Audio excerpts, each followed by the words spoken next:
back to my channel. This is Crazy Sam.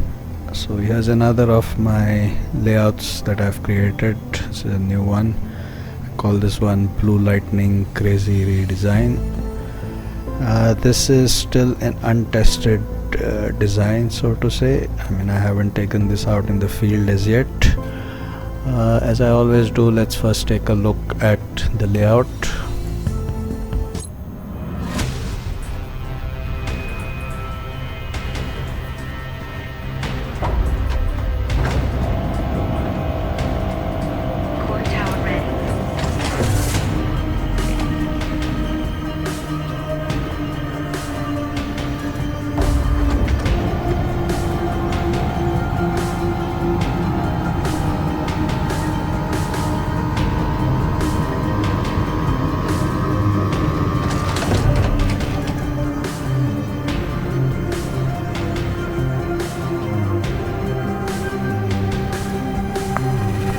Okay, we're going to skip this portion here as I normally do, and we'll go into edit mode.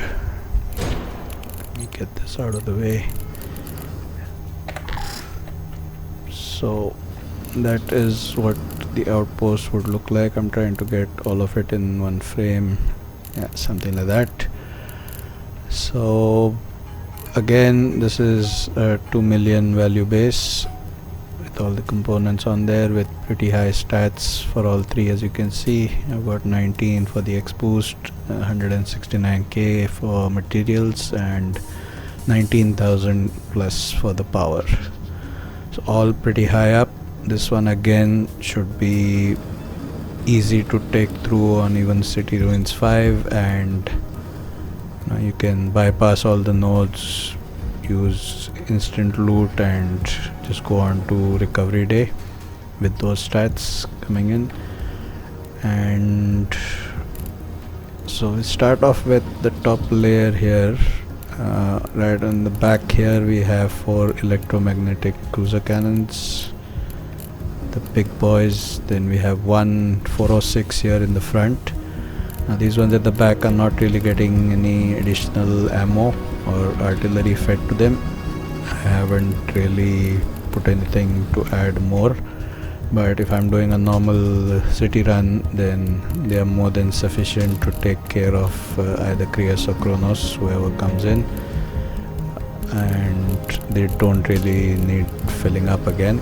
And even if need be, if I'm going on endless or something, then I always have this one, which is always going to get refed every time. So it's got the ammo support here from the Supreme. And coming a bit in the front, we have a couple of rocket arrays facing out. One was to the left and one to the right. We have a row of CIWSs with quite minimal range. These are like a last resort thing in case something goes wrong. Some smart mortars, again it's symmetrical on both sides, it's the same. And then you have a couple of my twin barrel artillery.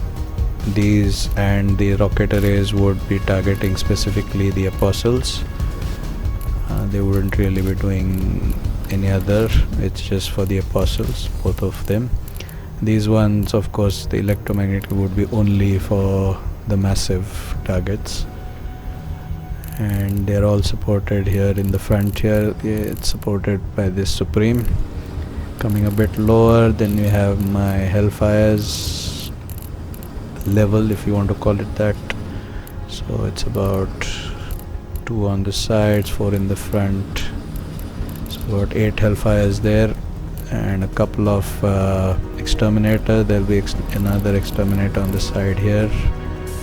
So this level would actually be doing the brunt of the damage in terms of the enemy. That's why it's placed slightly, sort of higher up.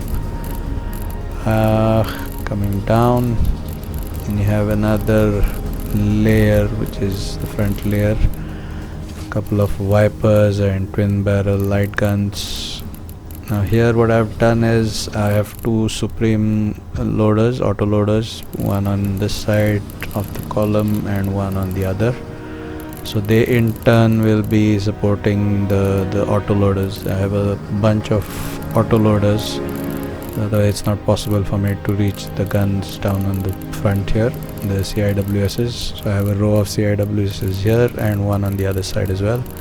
So the Supremes would support the autoloaders and replenish the ammo, and they in turn would feed ammo as and when these guns run out. So I've used this setup. It's a different kind of setup compared to my other layouts.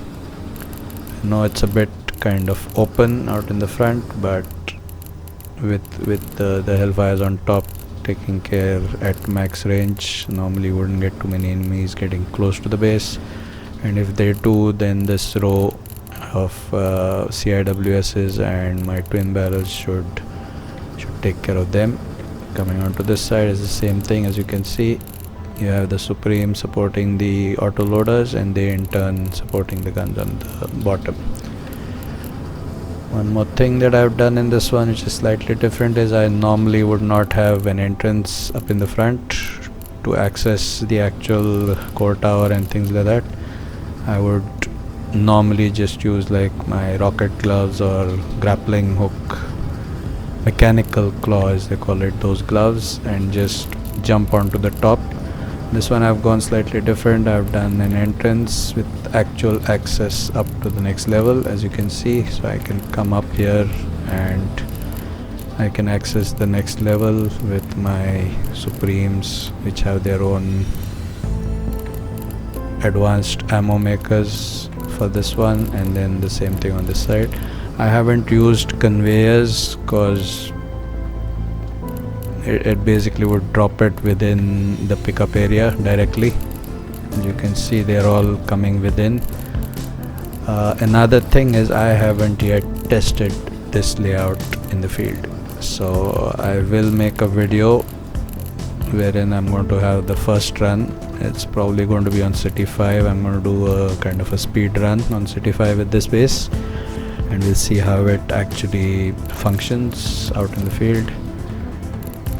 Some ammo makers here if I want to manually generate some ammo, if I need to fill some guns out there. Coming up, and then I have my great decoration medal frame that they had come out with, and it really doesn't do anything but just for display. I've used some signboards as well, so I have access on either side. As you can see, I can go down that side or down this side. I still have a lot of unused space. I mean, I felt this was quite a bit in terms of the values, but I still have a lot of space more which I can utilize and, you know, fill up, like resource crates or maybe generators and things like that. And then we come up here, we can come up to this level, which is where all my Hellfires are. Again, you can see you have the two Supremes which are handling this level, again with their own set of ammo makers here. With their on this level I've used the conveyors, so it would be the circulating kind of revolving thing. It would go round and round on this inner one. These ones are just supporting the advanced ammo maker just to bring it out onto the main line, and a couple of round producers here as well, which are mainly for this loader, because if I come out here you can see this one supports the artillery. The one at the back doesn't really do anything, but either which way it's still circulating it if need be. All of these are directly, I mean both of these are directly supporting the guns, so it's all connected directly to the Hellfires and also your exterminators. And then if I come down here, that is my actual core tower where I would place whatever loot I can gather and everything. I just have a couple of dismantlers, assemblers on either side. I have my material converter, that is my favorite. Power converter if I require, healing stations in case again Now access up here, I can it's pretty low, so I could just jump up here onto this stair and I can access the upper area. So if I show you from this angle, I can just jump up onto here and come up onto the highest level here. So on this one in between, I've just placed a couple of those Promethean devices. It looks pretty cool on there. A few cargo drones, and yeah, that's that portion. Now this section here, it's not, as you can see, it doesn't really have any connection with the autoloaders. I mean, I don't think they require, because these are like a last resort kind of thing. So if it comes down to it, then I'm probably going to end up losing everything if it comes down to these guys to do the support for the base. So most of it would be done by the Hellfires. And on the side, yeah, this I've already shown. So these were the exterminators I had talked about from the other side. It's one on each side, full of advanced Guardian fabricators, one on this side, one on the other. And yeah, small thing like this bottom MG, which won't really come into effect, but these are again set for minimal range, so that in case they tend to get close, then they would probably start targeting, otherwise they don't really come into action. And there's another look from this side just to show you. So you can see that staircase, that is the main entrance, it's joining up there, and then you have the other one going to the next level. So it's a different look from my usual outposts. And yeah, I think that pretty much covers most of it. So that is my Blue Lightning crazy redesign, as I call it. As I said, this hasn't been tested out in the field. I will have another video in my gameplay playlist, so where I'll take this out for its first run out in the field and to see how it performs, whether it can handle City Ruins 5. And yeah, I think that's it for this video. I do hope you like this newest layout. Please do like and subscribe to my channel if you did, and I'll see you guys on the next one. Take care guys, bye bye.